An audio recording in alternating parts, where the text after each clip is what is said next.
Our text today, we want to read from the Gospel of Luke, chapter 24, about the resurrection. But on the first day of the week, at early dawn, they went to the tomb, taking the spices which they had prepared. And they found the stone rolled away from the tomb. But when they went in, they did not find the body. While they were perplexed about this, behold, two men stood by them in dazzling apparel. And as they were frightened and bowed their faces to the ground, the men said to them, "Why do you seek the living among the dead? Remember how he told you while he was still in Galilee, that the Son of Man must be delivered into the hands of sinful men and be crucified, and on the third day rise." And they remembered his words. And returning from the tomb, they told all of this to the 11 and to all the rest. That was Mary Magdalene and Joanna, and Mary, the mother of James, and the other women with them who told this to the apostles. But these words seemed to them an idle tale, as they did not believe them. That very day, two of them were going to a village named Emmaus, about 7 miles from Jerusalem, and talking with each other about all these things that had happened. And while they were talking and discussing together, Jesus himself drew near and went with them, but their eyes were kept from recognizing him. And he said to them, "What is this conversation which you're holding with each other as you walk?" And they stood still, looking sad. Then one of them, named Cleopas, answered him, "Are you the only visitor to Jerusalem who does not know the things that have happened in these days?" And he said to them, "What things?" And they said to him, "Concerning Jesus of Nazareth, who was a prophet, mighty in deed and word before God and all the people, and how our chief priests and rulers delivered him up to be condemned to death and crucified him. But we had hoped that he was the one to redeem Israel. Yes, and besides all this, it is now the third day since this happened. Moreover, some women of our company amazed us as they were at the tomb early in the morning, and they did not find his body. And they came back saying that they had seen a vision of angels who said that he was alive. Some of those who were there with us went to the tomb and found it just as the women had said, but him they did not see. And he said to them, "O foolish men, and slow of heart to believe all that is in the prophets has spoken. Was it not necessary that Christ should suffer these things and enter into his glory?" And beginning with Moses and all the prophets, he interpreted them all the scriptures, the same concerning himself. This is the word of the Lord for God's people. Thanks be to God. It's an unusual time, isn't it? And day for us. This reminds me of college and seminary when I had to preach to a video camera and not to an audience. But I want to speak to you. I'm hoping and praying, as you are, that we'll soon be back in church. To say that I miss the gathering of the church, and I know that you feel the same way, is an understatement. The gathering of the church, especially on Easter Sunday, is a difficult thing to stay away because this defines who we really are. We are the people of the resurrection. While I know that, I also know that it's best that we follow the guidelines and that we stay away from each other, at least for the time being. We only have to look at the paper at Canterbury Nursing Home to see that awful tragedy, to know that we are doing the right thing. After all, most of us in this church are in that high-risk category. I'm not saying we're old, I'm just saying we are longtime residents of this place. So it is important that we follow the guidelines. But maybe, just maybe, this new twist on having to follow some social distancing will give us a new insight into maybe that very first Easter morning. I remember one of my seminary professors saying that Paul only had one sermon, and honest with most preachers is we only have 1 to 3, and then we just keep reworking them. But Paul's sermon was simple. Jesus Christ was crucified, buried, and rose again. And no matter what we talk about in a sermon, we always come back to those same ideas. There are some who like to talk about what's wrong with the world. I'd rather think about what's right with it. But if you watch the American Idol, Simon Cowell, who's not one of my favorite people, but he always in his evaluations normally will begin, the problem is. And when he begins that, he normally criticizes someone for not doing whatever. But to quote Simon, the problem with the church is we still struggle with the issue of the resurrection and how it impacts our lives. What does the resurrection mean to us? Some of the disciples at first didn't believe the news that Jesus had risen from the dead. They had heard the women, and even the 2 men who are on the road to Emmaus, they had heard the story from the Marys and the others who had gone that said, Jesus is alive. The rest of the disciples who had stayed in Jerusalem, a couple of them, according to John, went to the tomb. Peter runs in, but where do they go? They go back to the upper room. They lock the door. They hide. They're not sure, 1, that the resurrection is 2, and 2, they're not sure about what that really means. The empty tomb, or the words of the women, was not enough to convince them that something had happened. As I thought about today and what I might say, I went back to the very first Easter that I was with you as your pastor. That was many years ago, and it was the second service that I had with you. And I remember using one of my favorite quotes for Easter. It comes from Richard Bach, who was a famous novelist at the time, or many years ago. And one of his novels was simply One. That was the name of it, One. I never understood the title. I don't even remember what the plot was, but I do remember one of the characters in that story saying this: bad things are not the worst thing that can happen to us.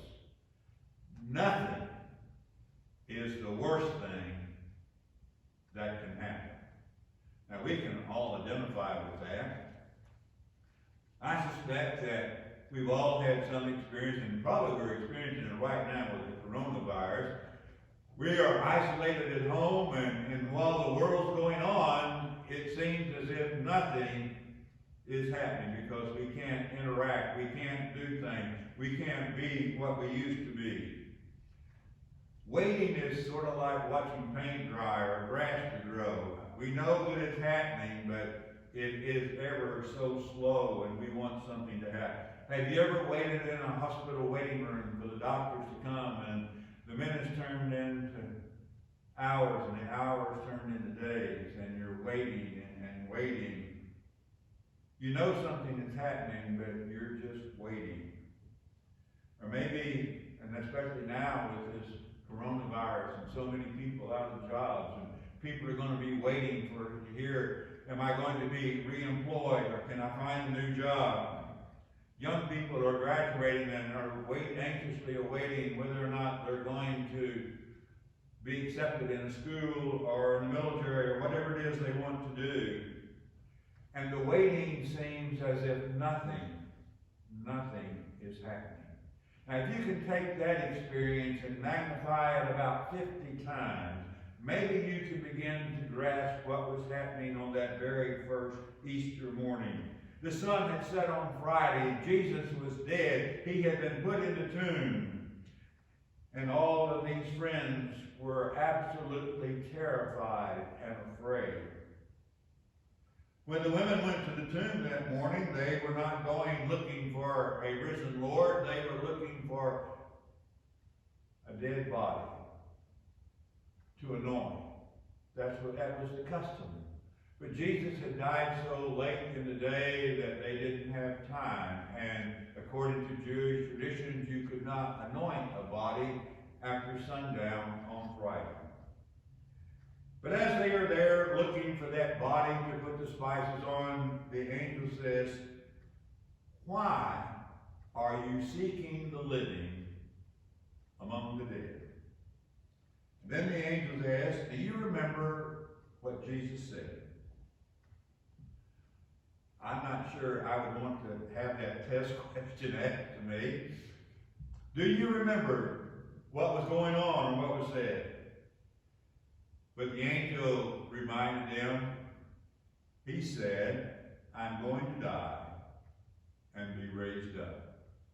Now they had all heard these words, but as Simon might say, the problem was they had heard them, but wasn't sure that they would apply to their problem. Isn't that our problem today? We've heard the familiar story all of our lives. Easter is the same story. We hear the resurrection story. We sing all kinds of wonderful hymns to celebrate that. Then the problem is we have to walk by faith, with that message transforming and changing our lives. I don't think the question is, do we believe this because we affirm it? It's easy to affirm. The question is, how does it help us in our lives? And especially in this time of the coronavirus. How is it that this message of hope resonates in our lives so that we can live victoriously even in our isolation? I think maybe the key has to do with something we call faith. Faith is doing something that you probably don't think is going to work.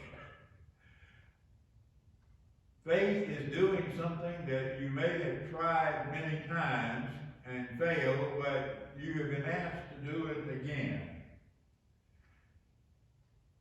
I know that we are in a time now when some are even asking, can our church survive? But I want to suggest to you that we will never go beyond what our faith is. We will never exceed the faith that we have. I think the message of Easter is that if we have faith, that God can use us and that we have a future and hope. It doesn't do any good to have special events or to do great advertising or to have whatever, unless we have the faith to believe that God is still in the business of doing something wonderful even when it seems that nothing is happening. Now you have to think about that for just a moment. We are in a time when it seems nothing is happening. And isn't that the thing of what happened a long time ago? We will never go beyond our faith. But Easter is the proclamation that something happened. Jesus Christ, who died on Friday, arose from the grave. That's the only message we have. That's the whole story of the church. Now we do other things, and we have to do other things, and we talk about other things because they are important to life. But ultimately, it comes back to this one very issue. We are people of the resurrection. We are people who affirm that one sermon that Paul had. Jesus Christ died, arose again, and because of that, we can live forever and ever and ever. Now we know that. sometimes we don't always live it. One of the guys that wrote a lot about how to do church and that sort of thing was Leif Anderson. He wrote several books about how to get the church reorganized and that sort of thing. And I remember one of his stories, and it was an interesting story, and especially for us Baptists, but he told about a beer company. Now, I do not like beer. I never did like it. I think it is awful. But this particular company had some of the worst tasting beer that you could possibly have. They couldn't sell their beer, so they hired the very best PR company that they had, and their sales went up for about 3 months, and then they went down. They did some research, at least said, and they discovered that the problem was not in the message, but in the product. So what did they do? They hired a PR company and found a new PR company to repeat the same problem. Lee's point was, this is what we do sometimes in church. We need to go back to our product. Our product is, we have the message of the resurrection. Jesus Christ who lived, who died, and rose again. Go back to that first Easter. These people who were convinced that bad things happened on Friday had destroyed all the possibilities of anything good ever happening again in their lives. If ever there was a crowd that needed some faith and needed some boosting up and needed someone to help them, it was this crowd. But even after they have the encounter with Jesus, it takes them some time. Remember, it will not happen until 40 days later at Pentecost. And it may well be that we don't come back together as a church until Pentecost. And that would be something very significant and historical if we come back on Pentecost, because that was the birthday of the church. We want things to be sure. We want to know that there's a guarantee. But the fact is, there are none. It simply comes down to our faith. It takes a lot of faith to face the uncertainty of whatever it is, whether it's the coronavirus or other events in life. I don't know if you remember, but it was Easter Sunday in 2007 that I preached my final sermon as your pastor before I came back as your interim. That was a special day to go out on Easter because it was the affirmation, but it was also a scary day because I didn't know what retirement was going to be like. We all look forward to it, and I'm glad I did, and I have no regrets. But it's always an uncertain time because what does the future hold? But when our faith comes to us in the story of the resurrection, we have something worth proclaiming. I've always thought that the saddest line in stories that I ever read was in the play, The Death of a Salesman. In that story, Buck, the son, stands at his father's grave and laments, "My father never knew who he was." Folks, there's no magic formulas for life. Bad things are going to happen. And the only way to get to resurrection is through death and a cross. But there is a message that something has happened. And that it is the resurrection. And that changes everything. It changes the message that death is not the end, but the door through which we pass into eternal life. When we follow that idea through Paul, who later exclaimed, "I can do all things through Christ who strengthens me." Look at what happened in the story again briefly. The women go back and tell the disciples who are hiding, "Jesus is alive, he is arisen." The disciples didn't believe the women. After all, these are women, aren't they? So we can't believe what they say. It's interesting that the very first evangelists, though, were women. And even when the disciples didn't believe them, what did they do? They kept telling the story. They kept telling it again and again. And then when the disciples finally embrace the story, they encounter the very same obstacle that the women did with them. They tell the story, and at first, nobody believes them.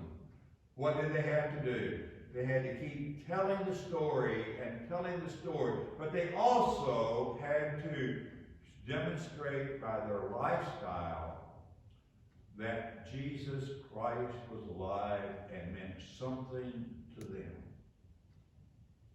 The words of that hymn, "I know he lives because he lives within my heart," is the greatest affirmation that we can ever make. The two disciples on the road to Emmaus, when they finally realized it was Jesus who had traveled with them, they immediately return and go 7 miles back to Jerusalem. Now, for you and I to go 7 miles, that's pretty easy because we crank the car and go. But imagine that you have walked 7 miles that day. They got more than their 10,000 steps on their Fitbits. But they rushed back to Jerusalem because the message was so important. They had met Jesus, and he was alive. And they had to share it with their friends. That's the only message that we have. And when it becomes real, it becomes exciting, it becomes empowering, it becomes transforming in what it does. Often at the end of the service, I will say something like this: be sure and say a good word about Bethlehem and Jesus Christ this week. There's nothing else to say or do except to live as if that has real meaning in our lives. We all go through the times of disappointments. We will all face times when it seems as if nothing is happening. But then comes the news. Jesus Christ who died, who was buried, arose from the grave, and he lives forever and ever and ever. And he's invited us to live with him. Join us as we pray. Father, we thank you for the message of Easter, of the resurrection, of what it means and how it transforms lives. May it be real with all of us to this day and forever. In the name of him who gave so much and gives so much today in eternal life. In his name we pray. Amen.